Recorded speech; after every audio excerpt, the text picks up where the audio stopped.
In the heart of the greatest financial crisis since the Great Depression, when banks were collapsing, governments were printing money at a frantic pace, and millions of people were losing their homes and life savings, an unknown name appeared on a remote mailing list of cryptography enthusiasts. He was not a politician, nor a banker, nor a Silicon Valley entrepreneur. He had no face, no biography. He left no trace of his private life. There was only a name: Satoshi Nakamoto. And behind that name, a document of just 9 pages. A text that did not shout, but whispered, that did not promise, but showed. Within those pages lay an idea as radical as it was simple: to create money that could not be manipulated by anyone, not by a bank, not by a state, not by a dictator. Money founded on mathematics and distributed trust, not on politics. From that day on, nothing would ever be the same again. Who really was Satoshi Nakamoto? A solitary genius, a secret collective, or perhaps a ghost, destined to remain forever hidden behind his own code? This is the story of the most fascinating enigma of our time: the inventor of Bitcoin, the man who changed money, and who vanished into nothingness.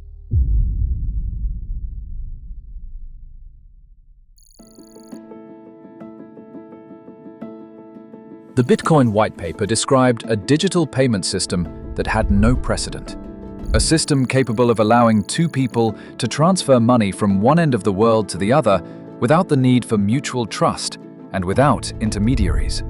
The heart of the idea was simple and at the same time revolutionary: the blockchain, a public and distributed ledger maintained by a network of independent computers, able to guarantee the security of transactions in a transparent and verifiable way by anyone. On January 3, 2009, Satoshi Nakamoto set this system in motion. That day, the zero block was mined, known as the Genesis block. Inside that block, in addition to the code that would give birth to a new economy, appeared a message, engraved forever in history. The Times, 03, January 2009. Chancellor on brink of second bailout for banks. A newspaper headline that spoke of the possible bailout of British banks. Not a technical detail, but a political act. It was Satoshi's declaration of intent. Bitcoin was born as a response to a system considered fragile, manipulated, and unjust. In the following months, Nakamoto continued to refine the software and to dialogue with a small community of pioneers who were beginning to take an interest in the project. He was an active figure, present on forums, always ready to respond calmly and precisely, yet always careful never to reveal anything about his personal life.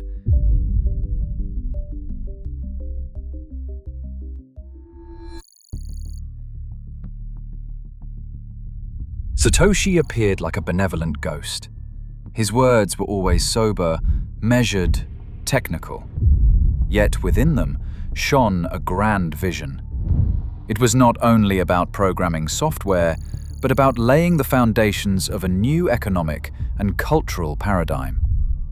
Among the first to recognize the potential of Bitcoin was Hal Finney, a renowned programmer and historic member of the cypherpunk movement.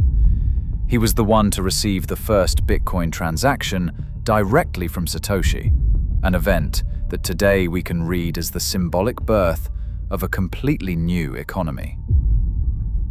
The mysterious creator answered questions, fixed bugs, suggested improvements. But about himself, nothing.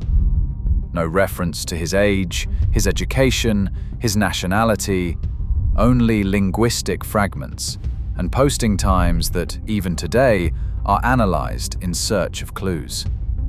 And then, in 2011, silence.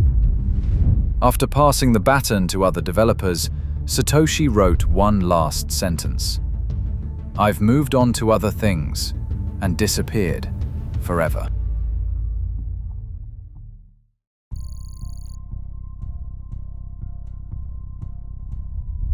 Who was Satoshi Nakamoto?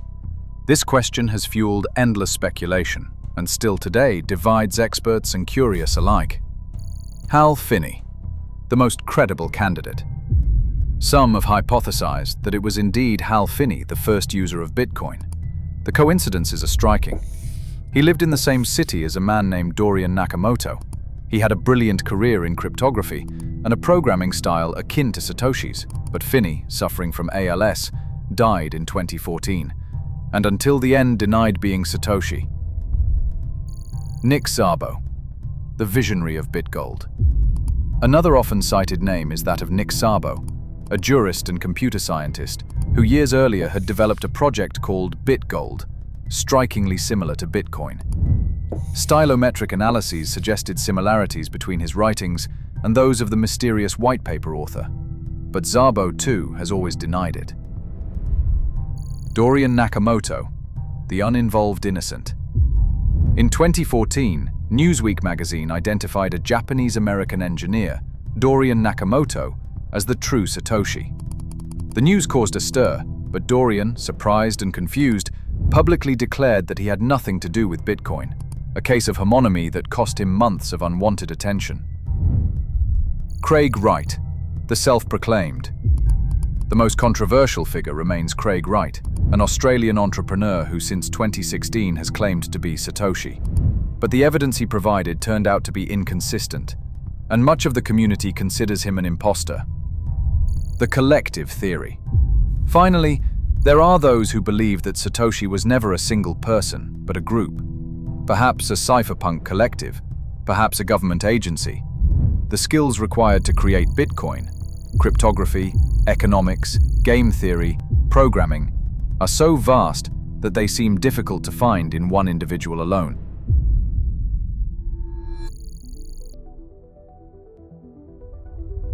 Scholars have tried for years to decipher the traces left by Satoshi. The timing of his posts seems to place him in Western Europe, but some messages written in the dead of night suggest activity on the other side of the globe, perhaps in America, perhaps in Asia. As if Satoshi were never anchored to a single place, but moved through digital space like a ubiquitous entity. His linguistic style alternated between British variants, such as favor, and typical American forms. For some, an error. For others, a deliberate choice, designed to mislead anyone trying to identify his origin. The messages were always encrypted and routed through servers that made localization impossible. In certain fragments of code, stylistic clues have been found traceable to several different programmers. In other cases, metaphors and references that seem to belong to someone with roots in Japanese culture. And yet, Satoshi never wrote a single word in Japanese. For some analysts, these contradictions are not accidental. They are the sign that Satoshi deliberately designed his invisibility, writing not only the code of Bitcoin, but also that of his own disappearance. Over time, darker hypotheses have emerged. Some suspect that behind the name was a government agency, perhaps the NSA, which had already been studying digital money protocols for years. According to others, it could have been the Japanese or British secret services interested in a financial weapon capable of destabilizing the global economic order. There are even those who have hypothesized a Chinese geopolitical design, a way to challenge the dominance of the dollar without moving an army. Every clue turns into an enigma. Every trace leads to a dead end. It is as if the author of the most revolutionary financial system of our age had left breadcrumbs destined to be lost in the wind, creating not only money without masters, but also an eternal myth.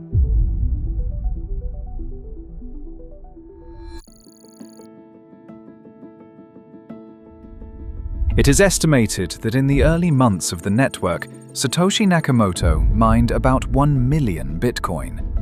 Today, that figure would equal tens of billions of dollars, enough to make him the richest man on the planet. Yet those coins have never moved. They remain motionless, like a treasure locked in a vault without a key, a silence that fascinates and unsettles at the same time. Perhaps Satoshi is dead. Perhaps he lost access. Or perhaps he deliberately chose not to claim anything, to let Bitcoin belong not to him, but to the entire world. And it is precisely here that the mystery, becomes legacy. If tomorrow Satoshi were unmasked, the myth would lose part of its strength, because Bitcoin has no face, no masters, no borders. It lives independent of its creator, and precisely this absence is its true power. Satoshi's genius was not only to invent Bitcoin, but to disappear, transforming his absence into an eternal symbol of freedom and decentralization. Satoshi Nakamoto created something that no single man, government, or company can control. Then, like an artist who destroys his brush after completing the work, he disappeared. Perhaps Satoshi is dead. Perhaps he still lives, watching from the shadows what he has unleashed. Perhaps he was never a single individual. But the truth is that it does not matter, because the work has outlived the artist.